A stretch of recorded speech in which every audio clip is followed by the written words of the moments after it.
Praise the lord. యేసుక్రీస్తు వారి పరిశుద్ధ నామమున ప్రియ దేవుని బిడ్డలందరికీ నా హృదయపూర్వకమైన వందనములు, శుభములను తెలియపరుస్తూ ఉన్నాను.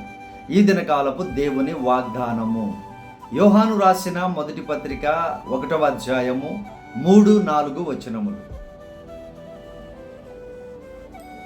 మాతో కూడా మీకును సహవాసము కలుగునట్లు మేము చూచిన దానిని వినిన దానిని మీకు తెలియజేయుచున్నాము. మన సహవాసం అయితే తండ్రితో కూడాను ఆయన కుమారుడైన యేసుక్రీస్తుతో కూడాను ఉన్నవి. మన సంతోషము పరిపూర్ణమవుటకై మేమీ సంగతులను వ్రాయుచున్నాము. ప్రియమైనటువంటి దేవుని బిడ్డలారా, దేవునితో సహవాసము కలిగి ఉండుట సంతోషకరము.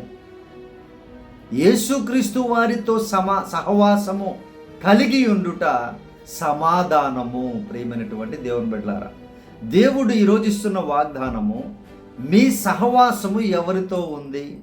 కొంతమంది సహవాసుల కొరకు మందిరాలకు వెళ్తారు. కొంతమంది ఆ సంఘములో రిచెస్ట్గా ఉంది కాబట్టి అక్కడికి వెళతారు. అంటే ఎవరితో సహవాసం చేస్తున్నారు? ఇప్పుడు అక్కడ ఉన్నటువంటి గోడలతోనూ, అక్కడ ఉన్నటువంటి మనుషులతోనూ, అక్కడ ఉన్నటువంటి అవసరాలతో, అంటే అక్కడ ఉన్నటువంటి పరిసరాలు ఉంటాయి కదా, అందంగా డెకరేట్ చేసి, లేదంటే బాగా రిచ్గా ఉంటుంది చూసారా, వారి సహవాసానికి వెళుతూ ఉన్నారా? నిజముగా దేవుని వాక్యముతో సహవాసము చేయాలని ఆశ కలిగి ఉన్నారా? ప్రేమైనటువంటి దేవుని బిడ్డలారా, దయచేసి ఈ సమయంలో, ఈ పరిశుద్ధ దినమున జ్ఞాపకము చేస్తున్నారు దేవుడు. నీవు అక్కడికి వెళ్ళి వాక్యముతో, తండ్రితో, కుమారునితో సహవాసము చేస్తే నీకు సంతోషము కలుగుతుంది, నీకు సంతృప్తి కలుగుతుంది, నీ జీవితానికి వెలుగు కలుగుతుంది. మరలా ఈ వారమంతా ఎలా జీవించాలో దేవుడు తెలియపరుస్తారు. ప్రేమైనటువంటి దేవుని బిడ్డలారా, ఆయనతో సహవాసము చేస్తే, యేసు ప్రభుతో సహవాసము చేస్తే, నువ్వు సహవాసుల కోసం మందిరాలకు వెళితే అక్కడ వాక్యం ఉండదు, అక్కడ దేవుని యొక్క ఉపదేశములు ఉండవు, గద్దింపులు ఉండవు. నీ జీవితాన్ని నీవే నాశనం చేసుకుంటున్నావు. జ్ఞాపకం చేసుకొని ఇప్పటికైనా యేసయ్య వాక్యముతో సహవాసం చేయాలని మందిరానికి వెళ్ళు, వాక్యము కొరకు మందిరానికి వెళ్ళు. ప్రియమైనటువంటి సహోదరి, సహోదరుడా, ఎప్పుడైతే నువ్వు ఆయన వాక్యము కొరకు వెళతావో ఆయన నీతో మాట్లాడతారు, ఆయన నీకు ఉపదేశము చేస్తారు, ఆయన ఎలా జీవించాలో తెలియపరుస్తారు, ఆయన నీ దుఃఖాన్ని ఏ విధముగా సంతోషముగా మార్చుకోవాలో తెలియపరుస్తారు, మారుస్తారు ఆయన. ప్రియమైనటువంటి దేవుని బిడ్డలారా, అపొస్తలులు అంటున్నారు, మేము దాన్ని చూచాము, అనుభవించాము, మేము చెబుతూ ఉన్నాము అని అంటూ ఉన్నారు. ప్రియ దేవుని బిడ్డలారా, ఇప్పుడు చెప్తున్నారు విషయాలు ఏంటంటే, మా సంఘానికి రండి, లేదా మా చర్చికి రండి, అక్కడ అన్ని వస్తువులు ఉన్నాయి, ఫుల్ ఏసీ ఉంటుంది, లేదంటే ఆ సౌకర్యాలు ఉంటాయి, లేదంటే అది ఇదని గొప్పలు చెప్పుకుంటున్నారు తప్పితే, ఇదిగో నీతో దేవుడు మాట్లాడేటువంటి వాక్యం ఉంది ఇక్కడ. నీవు దేవునితో సహవాసము చేసేటువంటి ఆ ఆత్మీయ స్థితిని మీకు కలుగ చేస్తారు, ఆత్మీయంగా మీరు బలపడతారనేటువంటి పిలుపులు ఉన్నాయా ప్రియ దేవుని బిడ్డలారా? ఇదిగో ఇది దగ్గరగా ఉంది, దీనికి వెళ్ళిపోదాం అనుకుంటారు కొంతమంది. ఇదో ఎక్కడికి వెళదాము, మనం పాస్టర్తో మాట్లాడే పని లేదు, సేవకుని దగ్గరికి వెళ్ళే పని లేదు, మనం అక్కడికి వెళ్ళామో, కానుకలు వేసామో, వచ్చామో, మన కార్యక్రమాలకు వాళ్ళందరూ వస్తారు అనుకుంటారు కొంతమంది. ఈ లోకంలో ఉన్న మనుషుల సహవాసాలు కోరుకుంటూ ఉంటారు కొంతమంది. ఏ గుంపులో మీరున్నారో ఈరోజు జ్ఞాపకం చేసుకొని, నీవు తండ్రితో, కుమారుడైన యేసుక్రీస్తుతో సహవాసము చేయడానికి నువ్వు ఎప్పుడైతే ఈరోజు నీవు డిసైడ్మెంట్ తీసుకుంటావో, దేవుడు నీకు మార్గాన్ని సరళము చేస్తారు. వాక్యము కలిగిన సంఘాలను పరిచయం చేస్తారు, వాక్యం ఆత్మీయత కలిగిన వారిని పరిచయం చేస్తారు. ప్రియ దేవుని బిడ్డలారా, వారితో నువ్వు ముందుకు వెళ్ళినట్లయితే, దేవునితో సహవాసం చేసినట్లయితే నీకు సంపూర్ణమైన సంతోషం కలుగుతుందంట.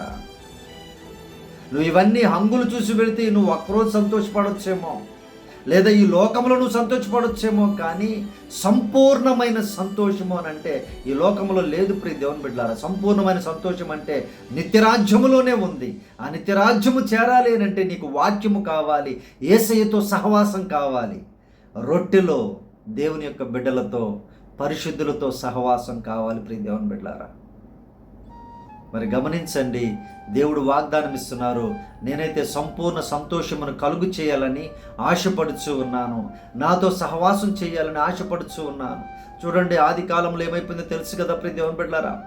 ఆదాము గారు దేవునితో సహవాసం చేసినంత వరకు చాలా బాగున్నారు. ఇదిగో అవ్వమ్మనిచ్చారు, సహవాసం మారింది, సైతాన్తో సహవాసం పెరిగింది. ఎప్పుడైతే ఈ లోకంతో సహవాసం చేశారో, దేవునితో సహవాసాన్ని మానివేశారో, పాపములో పడిపోయారు, శాపములో పడిపోయారు, నశించిపోయారు. ప్రేమైనటువంటి దేవుని బిడ్డలారా, మరి మన సహవాసము దేవునితో, దేవుని కుమారుడైన యేసుక్రీస్తుతో, వాక్యముతో ఉందా ప్రియ దేవుని బిడ్డలారా? ఆలోచించండి. పరిశుద్ధుల సహవాసంలో మీరుంటే, ఆత్మీయుల సహవాసంలో మీరుంటేనే వర్ధిల్లుతారు. మీరు లోకంలో ఉండేటువంటి ధనవంతులతో సహవాసం చేయాలని కోరుకుంటే నశించిపోతారు. జాగ్రత్తగా ఉండండి. ప్రభువారు వాగ్దానం ఇస్తున్నారు, సంపూర్ణమైన సంతోషాన్ని నేను కలుగు చేస్తాను, మీకు ఇస్తాను, నా యొద్దకు రండి, నాతో సహవాసం చేయండి అని ప్రభువారు ఆయనే మాట్లాడుతున్నారు. కాబట్టి ప్రియ దేవుని బిడ్డలారా, మీ కొరకు ప్రార్థన చేస్తాను. ఏ సంఘములో మీరున్నారో, ఏ సహవాసంలో ఉన్నారో, ఏ ఫెలోషిప్లో ఉన్నారో, కులాలకు సంబంధించిన సంఘాలలో, మతాలకు సంబంధించిన సంఘాలలో ఉన్నారా, వాక్యానికి సంబంధించిన సంఘములో ఉన్నారా? ఆలోచించండి జాగ్రత్తగా ప్రియ దేవుని బిడ్డలారా. ఎందుకంటే యేసుక్రీస్తుడు సర్వసృష్టికర్త అయిన దేవుడు, ఆయనకి కులము మతం అనేది లేదని జ్ఞాపకం చేసుకోండి. మొట్టమొదటిగా వారికి కూడా కులాన్ని మతాన్ని అంటగట్టి ఈరోజు అనేక మంది ప్రజల మనస్సులను గాయపరుస్తూ తప్పుదోవలోనికి తీసుకుని వెళ్ళిపోతున్నారు. జాగ్రత్తగా ఉండండి. ఇప్పటికైనా సర్వ సృష్టికర్త అయిన దేవుడు, సమస్తాన్ని సృజించిన దేవునికి కులం లేదు, మతం లేదు. ఇప్పుడు దేవుని బిడ్డలారా, ఏ సంఘములో, ఏ సహవాసములో మీరున్నారో జ్ఞాపకం చేసుకొని ఇప్పటికైనా రిపెంటెన్స్ అవ్వండి, ఇప్పటికైనా మారు మనసు పొందండి, ఇప్పటికైనా మార్చుకోండి. దేవుడు సహాయం చేస్తారు. మీ కొరకు ప్రార్థన చేస్తాను. ప్రార్థనలో ఏకీభవించండి ప్రియ దేవుని బిడ్డలారా. పరిశుద్ధాత్మ దేవా, మా ప్రియ పరలోకపు తండ్రి, ఈ వాగ్దానం చూస్తున్నటువంటి బిడ్డలను మీరు జ్ఞాపకం చేసుకోమని ప్రార్థిస్తూ ఉన్నానయ్యా. దేవా, మీతో సహవాసము చేసే మనసును, వాక్యముతో సహవాసము చేసే మనసును, ఆత్మీయులతో సహవాసం చేసే మనస్సును మీ బిడ్డలందరికీ దయచేయమని ప్రార్థిస్తూ ఉన్నాను నాయన. దేవా, మీరే కృపను చూపమని అడుగుతూ ఉన్నామయ్యా. దేవా, మీరే బిడ్డలు తప్పిపోకుండా సంపూర్ణమైన సంతోషమును వారు పొందుకున్నటకు సహాయము చేయమని అడుగుతూ ఉన్నాం. సంపూర్ణమైన జీవితాన్ని పొందుకున్నటకు సహాయము చేయమని ప్రార్థన చేస్తూ ఉన్నాం. పరిశుద్ధుడా అయ్యా తండ్రి, ఈరోజు జన్మదినములు జరుపుకుంటున్న బిడ్డలను దీర్ఘాయుష్యమంతులుగా దీవించమని ప్రార్థిస్తూ ఉన్నాను.